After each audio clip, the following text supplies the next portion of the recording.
بسم اللہ الرحمن الرحیم۔ حضرات، میں آپ کو حضرت سفیان ثوری رحمۃ اللہ علیہ کے کچھ واقعات سنا رہا ہوں۔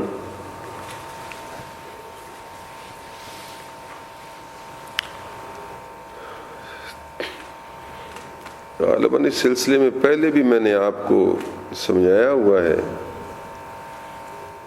اور اگر نہیں تو آپ پھر سمجھ لیجئے، کیونکہ یہ بات مجھے یا تو قبلہ حضرت صاحب نے صراحتاً سمجھائی تھی یا ان کی باتوں سے میں نے اخذ کی کہ یہ جو بزرگان دین کے حالات اور واقعات کتابوں میں لکھے جاتے ہیں، یہ چند ان کی زندگی کے چیدہ واقعات ہوتے ہیں جو ان کے عقیدت مند مورخین نے یا ان کے خلفاء نے وہ بیان کیے، اور وہ آگے سینہ بسینہ نسل بعد نسل وہ چلتے رہے، مشہور کتابوں میں لکھے جاتے رہے۔ یہ ان کی زندگی کے سارے واقعات نہیں ہوتے، ظاہر 60 70 80 90 سال کی زندگی میں 10-15 واقعے تو نہیں نہ ہوتے بندے کے، اور یہ واقعات بعض مخصوص حالات میں رونما ہوئے ہوتے ہیں۔ یہ اچھی طرح سمجھ لیں، میں آپ کو دین و دانش دے رہا ہوں، صرف کہانیاں نہیں سنا رہا، دین اور دانش عقل بھی ساتھ دے رہا ہوں، تاکہ آپ ان نام نہاد عقل مندوں کی طرح نہ الجھیں جو بعض اوقات ان واقعات کو سامنے رکھ کر بزرگان دین پر یا ان کے لکھنے والوں پر طعن و تشنیع کرتے ہیں کہ یہ تو ہیں ہی باتیں شریعت کے خلاف، اور یہ ہیں اور وہ ہے۔ اصل میں وہ ان سب چیزوں کو سامنے نہیں رکھتے جو میں آپ کے سامنے رکھ رہا ہوں۔ ایک تو یہ ان کی زندگی کے چند چیدہ واقعات ہوتے ہیں جو ان کے عقیدت مندوں نے یا ان کے خلفاء نے محفوظ رکھے اور بیان کیے۔ اس لیے ان کو پڑھتے ہوئے اور سمجھاتے ہوئے سناتے ہوئے عام طور پر ہمارے واعظ لوگ پورا سیاق و سباق نہیں بتاتے، یعنی آگے پیچھے اس کی صورتحال جس میں وہ بات ہوئی ہو، بس وہ ایک موٹا سا واقعہ سنا دیا جیسے سبحان اللہ ہو گئی، تو وقتی طور پر ان پڑھ لوگ تو اس سے بڑے متاثر ہوئے، نعرے بھی لگ گئے، لیکن اس سے جو تھوڑے بہت شعور رکھنے والے ان کے دل میں طرح طرح کے وسوسے پیدا ہوئے، کیونکہ ان کو ساری بات صورتحال تو سمجھائی نہ گئی، اس لیے انہوں نے یا تو پھر کہا کہ یہ واعظ لوگ باتیں ہی من گھڑت کرتے ہیں، اس طرح بزرگان دین کی وہ بے ادبی کے مرتکب ہوتے ہیں، اور اس مصیبت میں یہ تھوڑے بہت بعض مذہبی قسم کے لوگ بھی شامل ہیں کہ ان کو بھی سمجھانے والوں نے یہ نہیں سمجھایا کہ یہ چند چیدہ واقعات ہیں جو مخصوص حالات میں واقع ہوئے اور ہمارے لیے سبق آموز ہیں۔ یہ ان کی پوری زندگی کے سارے ترجمانی نہیں کرتے، بات کو بس سمجھنے کی کوشش کریں، سمجھ آ جائے گی۔ تو اس لیے عام بندے چند جماعتیں پڑھے ہوں پھر الجھ جاتے ہیں، اور کہ ان کے جو پیر پیشوا ہوتے ہیں، یعنی زیادہ پڑھے ہوئے دنیا داری کا علم، وہ ویسے ہی کہتے ہیں کہ یہ تصوف وغیرہ جو ہے نا، درویشی ہے ہی من گھڑت، اور یہ جناب ہندوؤں کے اثر سے پیدا ہوئی ہے، کوئی کہتا ہے یہ ایرانیوں کے اثر سے پیدا ہوئی ہے، کوئی کہتا ہے یونانیوں کے اثر سے پیدا ہوئی ہے۔ اس بات کو آپ نہیں جانتے، میں جانتا ہوں کس طرح کی باتیں کرتے ہیں کہ یہ جو ہے نا، یہ تصوف، یہ درویشی، وہ سعودی عرب والے بھی اس کے بڑے مخالف ہیں، وہ بھی کہتے نہیں یہ من گھڑت باتیں، بس بلکہ اس کے بڑے دشمن ہیں، ہم تو بس قرآن سمجھتے ہیں، حدیث سمجھتے ہیں۔ بھائی بات قرآن حدیث کی صحیح ہے، یہ بھی اسی میں سے لی ہوئی باتیں ہیں، اسی کا ہی نچوڑ ہے، لیکن وہ میں آپ کو یہ بتا دینا چاہتا ہوں کہ یہ واقعات یہ چیزیں مجھ کو یا تو حضرت فقیہ اعظم کے صراحت نے بتائی تھیں یا مجھے ان کی صحبت سے حاصل ہوئی ہیں کہ یہ بات میں آپ کو بتاؤں، یا اپنے مطالعے سے مجھے تعین نہیں میں کر سکتا کہ جو میں سمجھا رہا ہوں یہ مجھ کو کہاں سے آیا ذہن میں سمجھ. لیکن بہرحال میں یہ بتانا ضروری سمجھتا ہوں کہ یہ واقعات چند ایک زندگی کے واقعات ہیں اور مخصوص حالات میں رونما ہوئے.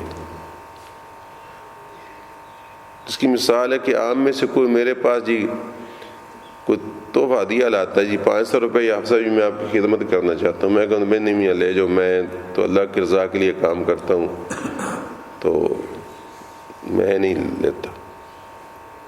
یا کسی وقت آپ مجھ کو کسی جلسے پر لے جائیں تو آپ کہیں جی کہ میں جی آپ کے لیے کوئی سواری کا انتظام کروں، میں کو نہیں یار میں پیدل ہی آ جاؤں گا.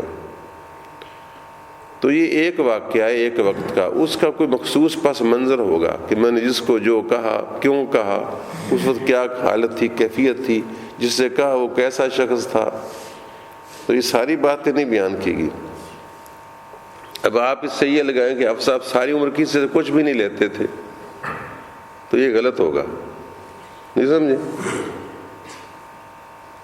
اگر آپ یہ سمجھ لیں تو پھر آپ مجھ پر اعتراض وارد ہوگا کہ نبی پاک صلی اللہ علیہ وسلم نے فرمایا کہ ہدیہ تحفہ قبول کرو، تو آپ صاحب نے کیوں ریجیکٹ کر دیا جی، نہیں سمجھے.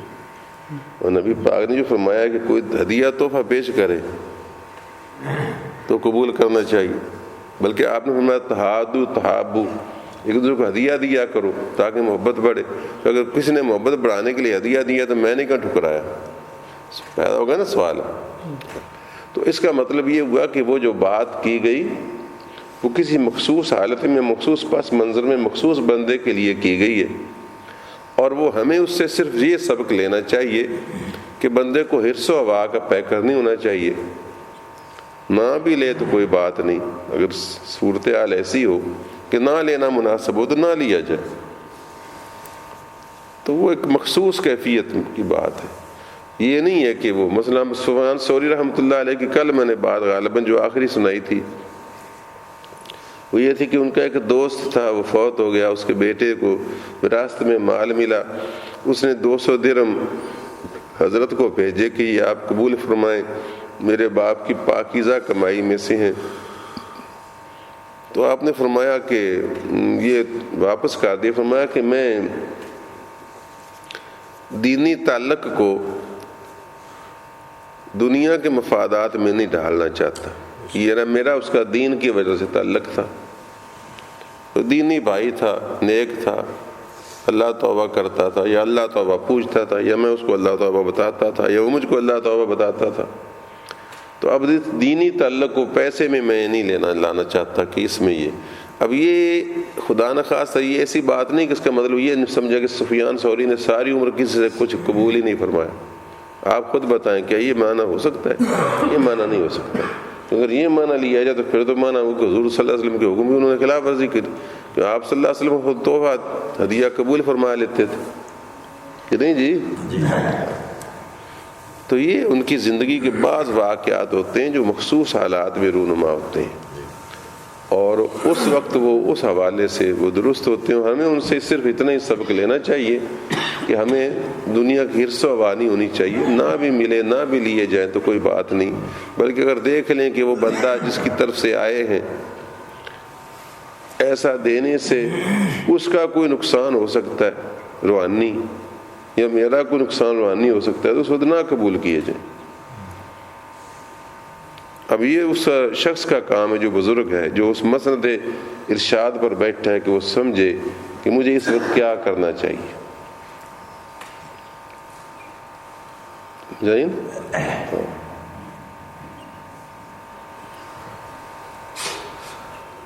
اس کی بے شمار مثالیں میرے پاس.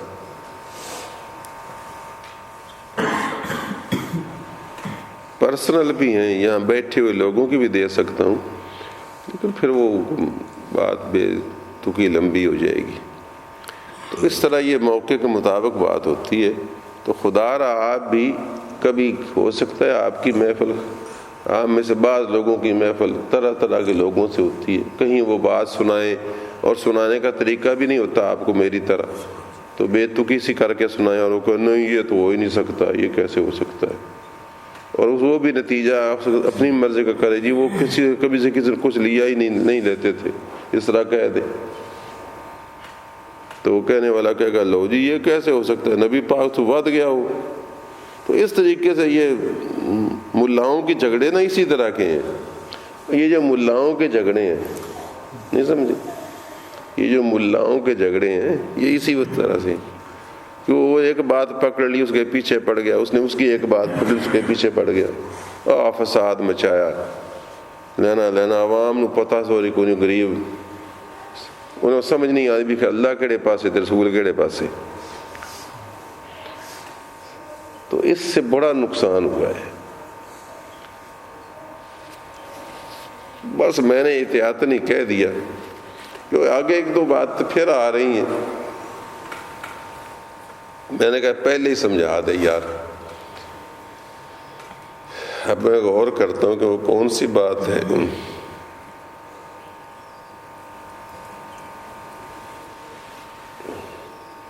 بعض کو بچہ سمجھاتے اصل بات بھی ذہن سے نکل جاتی ہے، کس لیے ایک تو حافظہ بھی ساتھ نہیں اتنا اب دیتا، دوسرا تسبیحات بھی مشغولیت ہوتی ہے، کبھی کسی طرح کبھی جس طرح۔ تو بات ہو رہی تھی کہ انہوں نے 200 بھیجا تھا، 200 درہم انہوں نے واپس کر دیا۔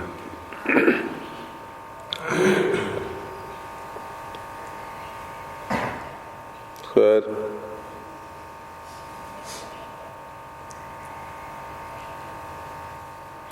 ہاں جی، تو اس طرح ایک مرتبہ ان کو نہ کسی صاحب نے کچھ خدمت میں پیسے کوئی درہم پیش کرنے چاہے تو انہوں نے اصل میں کچھ طبیعتوں میں اس سے گناہ زیادہ ہوتا ہے، بے نیازی زیادہ ہوتی ہے۔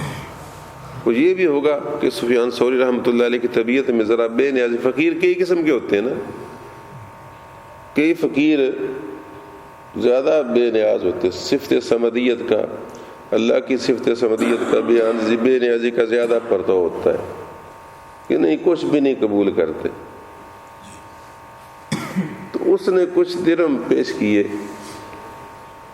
تو آپ نے فرمایا کہ اس نے یہ اندازہ کیا کہ آپ شاید، اور حقیقت بھی یہ تھی کہ آپ چاہتے تھے کہ زیادہ سے زیادہ اللہ کی رضا کے لیے کام کیا جائے اور کسی سے اس کا کوئی معاوضہ نہ لیا جائے، کیونکہ اس میں ثواب میں تو یقیناً کچھ کمی ضرور ہوتی ہوگی۔ خود میں آپ کے سامنے بیٹھا ہوں، میں ایک زمانہ تھا کہ میں کرایہ بھی نہیں لیتا تھا، تقریر پر باہر جاتا تھا، لاہور تک جو پلے سے گیا ہوں، لاہور تک اپنی جیب سے خرچ کر کے گیا۔ پھر ایک وقت آیا کہ میں صرف کرایہ لے لیتا تھا۔ اب میں جو خدمت خوشی سے کرے نہ کرے یہ میرے ساتھ جانے والے جانتے ہیں، تو جو کو کرے تو لے لیتا ہوں۔ کیوں؟ کیا پہلے نہیں لیتا تھا کہ بالکل کوئی مجھ کو خاص ضرورت نہیں تھی، اور میری طبیعت پر یہ غالب تھا کہ اللہ کریم نے مجھ کو تنخواہ دے رکھی ہے، یہ بھی اللہ کا کرم تھا، ورنہ تنخواہ لینے والے بھی تو لیتے ہی ہیں نا۔ تو میں کہتا تھا یار کرایہ بھی کہ نہیں لینا چاہیے، ثواب لینا چاہیے۔ پھر اس سے باز کیوں آیا کہ جب دیکھا کہ بعض جگہ جا کر بڑی سبکی ہوئی کہ انہوں نے جلسہ ہی کینسل کر چھوڑا تھا اور مجھے بتایا ہی نہیں، ہم مفت میں پلے سے دھکے کھا کر واپس آ گئے، نہیں سمجھے۔ پھر آتے ہوئے بھی انہوں نے نہیں، مسجد یاد پڑتا ہے غالباً کھانا بھی نہیں کھلایا تھا، ساندہ لاہور۔ تو میں نے کہا یار یہ کیا ہوا، یہ تو بالکل بے قدری اس طرح۔ تو پھر میں نے کہا چلو کم از کم ان کو بھی کرایہ دیا، وہ تو کچھ احساس تو۔ پھر اس سٹیپ پر آ گیا۔ پھر اس کے بعد اب جب سے یہ ادارہ بنایا تو پہلے ادارہ بناتے ہوئے میں نے تعاون نہیں مانگا تھا، بالکل نہیں مانگتا تھا، اب میں لے لیتا ہوں۔ کیوں؟ دیکھا کہ بوجھ بہت بڑھ چکے ہیں، مہنگائیاں بہت بڑھ گئی ہیں، میرے اپنے بہت سارے بچوں کے مسائل اور معاملات پینڈنگ ہیں، اتنے بڑے بڑے عمر کے بچے ہو گئے ہیں، شادیوں کے معاملات ہیں، ان کے آگے مستقبل کے ہیں، تو اس سے مجھے کوئی خاص آمدنی زیادہ ترقی نہ ہوئی، جس طرح کے ہوتے نا ڈی پی ایس والے مارو مار کر رہے ہیں پیسوں کی، اور بیکن ہاؤس اور لے پر لے. میں سمجھتا تھا کہ شاید بڑی ترقی ہوگی، یہ نہیں پتا تھا نہیں رہی سکول بنیں گے اور یہ گند پھیل جائے گا اور بے تکی بے اصولی ہو جائے گی، نہ کوئی سرٹیفکیٹ پوچھتا ہے، نہ کچھ، کوئی کہیں تکے کھاتا ہے، کہیں پھرتا ہے کہیں پھرتا ہے. جب جہاں جس کا جی چاہے. ہمارا کوئی بچہ لو 7ویں کا، اس کو آؤ تجھ کو 9ویں کلاس میں بٹھاتے ہیں، سکول میں لے جاؤ، چلو کوئی پوچھ پریتی نہیں، نہ وہاں کوئی سرٹیفکیٹ، ٹیون دیتی جاتے 9ویں سے پڑھی جائے، 7ویں والے 9ویں لے جاتے. چل اس طرح ڈھیر تقری بن گئی. تو پھر حالات زیادہ پیچیدہ ہوئے. تو اب میں نے کہا کہ یار اگر کوئی خوشی سے دیتا ہے تو لے کر یہاں لگا دیا کر، چلو نیک کام میں لگ جائیں گے. اب اور تو تیرے ساتھ تعاون بھی کوئی خاص نہیں کرتا سوائے اس کے تو اپیل کرے. تو اس طرح حالات بھی بدلتے رہتے ہیں نا. اس طرح ابتدا میں بالکل ہی نہیں لیتا تھا ماہ رمضان کا، پھر مجھے حضرت صاحب نے سمجھایا کہ لے لیا کر، کہ اس طرح ایک تو ان کو ثواب ہوگا جو دینے والے ہیں، ان کو نہیں ثواب چاہیے، کیوں جی؟ ان کو بھی تو ثواب چاہیے. باقی تو قبول کرے گا تو ان کو ثواب ملے گا. پھر تجھ کو اگر نہیں چاہیے تو آگے کسی کو دے دینا، کسی کو دے دینا جو مستحق دیکھو، تو بھی ثواب لے لینا، کیوں جی؟ اور آپ نے فرمایا کہ یہ بھی ایک فتنہ ہے. مثلا تیرے دل میں غرور بھی پیدا ہو سکتا ہے کہ میں امیر ہوں، میں کیوں کسی سے لوں، مجھ کو کیا پرواہ ہے. تو یہ بھی نقصان دہ. جس طرح لینا نقصان دہ ہے، اس طرح یہ دماغ میں غرور ہونا کہ میں کو منگتا ہوں، دوسرے مولوی تو منگتے ہیں، کیوں جی؟ دوسرے پیر تو منگتے ہیں، میں کو منگتا ہوں. تو یہ بھی تو بری بات ہے کہ دوسروں کی توہین تیرے دل میں پیدا ہو، حالانکہ وہ بیچارے مجبور ہیں، تیری تو تنخواہ ہے. بڑی اچھی بات ہے، صاحب سمجھا کرتے تھے. اللہ ان پر رحمت نازل فرمائے. تو بڑی محنت کے ساتھ بندہ بنتا ہے، بڑی تکلیفیں اٹھانے کے بعد بندہ صحیح انسان بنتا ہے. اب بھی ہم صحیح انسان نہیں ہیں، پھر صحیح انسان ہوں، پھر صحیح مسلمان ہوں، پھر وہ اور مشکل ہے. یہ شہادت گاہ الفت میں قدم رکھنا ہے. لوگ سمجھتے ہیں، لوگ آسان سمجھتے ہیں مسلمان ہونا. مسلمان ہونا آسان نہیں ہے. یہ تو محبت کی شہادت گاہ ہے. سب کچھ قربان کر کے اللہ کا بننا پڑتا ہے، اور اپنی خواہشات کو اللہ کی رضا کے لیے کچلنا پڑتا ہے. کبھی کچھ نہ لے کر، کبھی لے کر، دونوں طرح امتحان ہے. اگر لو تو لوگ کہتے ہیں بڑا عرضی ہے جی، اگر نہ لو تو کہتے ہیں بڑا متکبر ہے جی، اپنے آپ کو بڑا امیر سمجھتا ہے. تو یہ بڑے نازک جو معاملات ہوتے ہیں، کسی پر نہیں، اللہ کو راضی رکھنا چاہیے، بس اللہ تعالیٰ کے ساتھ معاملہ بننے کا ٹھیک ہو جی. تو اس شخص نے جناب آمدم برسر مطلب آپ کو کچھ پیش کیا، آپ نے فرمایا کہ نہیں، تم یہ اپنے پاس رکھو، میں جو تبلیغ اور وعظ و نصیحت اور یا خدمت دین کرتا ہوں، میں اس کا کوئی معاوضہ نہیں چاہتا. یا تو آپ سمجھتے ہوں گے کہ کس حوالے سے دینا چاہتا ہے شاید. اس نے کہا حضرت میں نے تو ساری عمر آپ سے کوئی نصیحت ہی نہیں سنی، مجھے یہ موقع نہیں ملا، میں آج پہلی مرتبہ آپ کے پاس ہوں. میں نے آپ سے کبھی کوئی سبق نہیں لیا، کبھی کوئی نصیحت آپ نے مجھے نہیں کی، نہ میں نے آپ سے سنی ہے، میں نے تو ویسے نہیں. تو فرمایا کہ اگر تو نے نہیں سنی تو تیرے دوسرے مسلمان بھائی تو سنتے ہیں نا، وہ بھی تیرے بھائی ہیں. دیکھو کیسا جواب دیا کہ وہ بھی تیرے مسلمان بھائی تو ہیں نا، چل تم بھائی ہو کہ نہیں ایک دوسرے کے ہو نا. تو چلو اگر تم نے نصیحت نہیں لی تو اپنے دوسرے مسلمان بھائیوں کا نصیحت گار سمجھ کر، ان کا خیر خواہ سمجھ کر، چلو اس حوالے سے بھی تو دے رہے ہو. تو اگر تمہارا کوئی کام کرے تو بدلہ بنتا ہے، تمہارے بھائی کا کرے تو بھی تو بدلہ بن سکتا ہے نہیں کہ تو اپنے بھائی کا کام کرنے کی وجہ سے مجھ کو دے رہا ہو. کیسا عجیب جواب دیا آپ نے فوراً. سمجھ آ گیا کہ چلو تجھ کو نصیحت نہیں کی، تیرے بھائیوں کو تو کرتا ہوں نا، تو اس وجہ سے تو رہنے دے، میں نہیں لیتا. تو آپ کی طبیعت میں استغنا بہت زیادہ تھا، اس وجہ سے بعض ایسے واقعات آپ سے منقول ہیں. اور حقیقت بھی یہ ہے کہ اگر بندے پر غلبہ ہو اللہ کی شان استغنا کا تو اچھی بات ہے. کوئی ضروری بھی نہیں کہ بندہ ہر وقت لے ہی، کبھی دے بھی کبھی نہ بھی لے.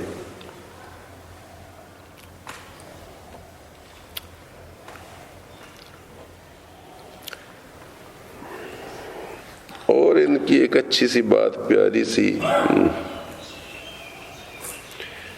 یہ ہے ذہن میں آ رہی کہ اس سے ان کے ایثار کا، اور یہ بھی اسی طرح کی بات ہے کہ اگر آپ اس بات کو مستقل قانون نہ سمجھ کر لیں تو پھر یہ بڑی اچھی بات ہے، اور ہے بڑی اچھی. مصیبت تو یہ کہ یہ سمجھاؤں تو مذاق باتوں کا کرکرا ہوتا ہے. دیکھو کتنی مشکل چیز ہے. اگر میں آپ کو یہ باتیں، یہ تمہید اٹھائے بغیر بات سمجھاتا تو آپ بڑے خوش جاتے کہ آپ سب بڑی مزیدار باتیں سنائیں، لیکن اب اس بات کے سمجھانے سے باتوں کی تاثیر گھٹتی ہے. یہ بھی مصیبت ہے. اور میں نے یہ سمجھا دیا کہ یہ ہمیشہ کا قانون نہیں تھا کہ آپ نے کبھی بھی زندگی بنا لیا ہو، تو ظاہر ہے کہ اس کی اہمیت تو ختم ہو گئی. میری بات اچھا کدے کدائی دی گل ہے جو چھڈو پر، یہ بھی مصیبت ہے نا. تو پھر کدے کدائی دی گل ہے، ہمیشہ میں نہیں ہوں. لہذا سی جہاں ٹھوکی رکھنے نا کام چنگا کام ہے، وہ کدے کدائی دی گل ہے. نقصان ہوا نا، تو اس لیے یہ باتیں عام محفلوں کی تھیں نہیں جو میں نے شروع کر رکھی ہیں. اب کوشش تو کر رہا ہوں کہ کچھ نہ کچھ حقیقت پہنچے آپ تک. اب اگلی سنیے جی. آپ نے ابھی 4 حج کیے ہوئے تھے اور 5ویں کی تیاری میں تھے کہ ایک نوجوان ان کی پاس بیٹھا تو بات ہو گئی کہ آپ حج کے لیے تیاری کر رہے ہیں. تو اس کے حالات ایسے نہیں تھے غربت کی وجہ سے. تو اس نے ایک ٹھنڈی آہ بھری اور اس کے آنسو نکل آئے کہ ہمیں تو ایک بھی نصیب نہیں ہوئی. ہاں جی. اور ٹھنڈی سانس لی اور آنسو بھی اس کے نکل آئے. تو آپ نے فرمایا کہ میں نے اس سے پہلے 4 حج کیے، کیا میں وہ 4 حج آپ کو ان کا ثواب دینے کے لیے تیار ہوں، اس شرط پر کہ اگر تم یہ جو تم نے ٹھنڈی سانس لی اور 2 آنسو تمہارے بہے، ان کا ثواب اجر مجھ کو عطا کر دو، میرے مل کر دو، تو میں تو کچھ 4 حج دیتا ہوں. اس نے کہا ٹھیک ہے. ہاں جی. اس نے کہا میں نے اگر اس کا مجھ کو کچھ ثواب ملا اس آنسوؤں کا اور اس ٹھنڈی آہ کا تو میں یہ ثواب آپ کے ملا کرتا. تو آپ نے فرمایا میں نے جو 4 حج کی اللہ کے کریم نے اگر قبول فرمائے اپنی رحمت سے، میں نے اس کا ثواب تیرے میں کیا.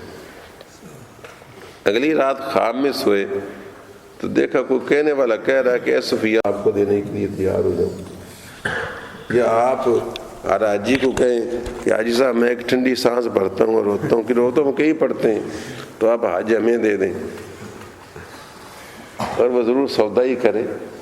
مطلب کہ یہ کسی وقت کی کوئی واردات ہوتی ہے. اب آپ کو کچھ بہتر سمجھ آ گئی ہوگی.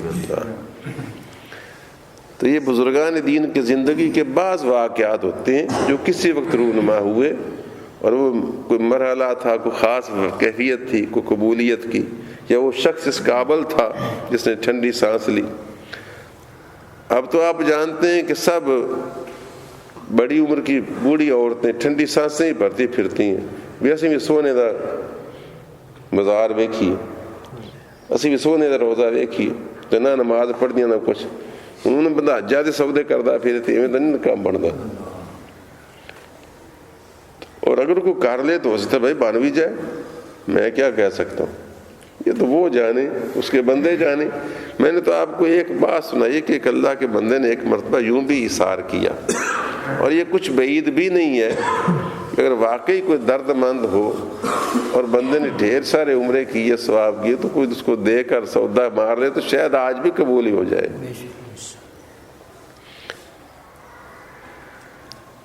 اس طرح عبداللہ ابن مبارک کی وہ بات میں نے سنائی تھی نا، انہوں نے وہ حج، وہ ایک موچی کا ذکر سنایا تھا جس نے اپنے پیسے ایک بیوہ و یتیم بچوں کو دے دیے تھے نا حج کرنے کی بجائے۔ کوئی واقعات ہیں بزرگوں کے جو ان کو زندگی میں کبھی کبھار پیش آئے، اور کتابوں والوں نے وہ چند ایک جمع کر کے لکھ دیے تاکہ بعد والوں کا ایمان تازہ ہو اور ان کو رغبت و ایثار کی۔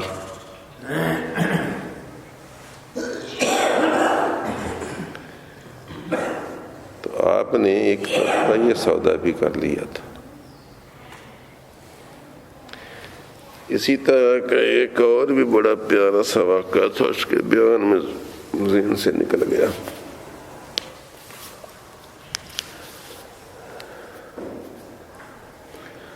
اللہم صلی علی سیدنا و مولانا محمد و علی سیدنا و مولانا محمد مبارک وسلم۔ اللہم ربنا آتنا فی الدنیا حسنۃ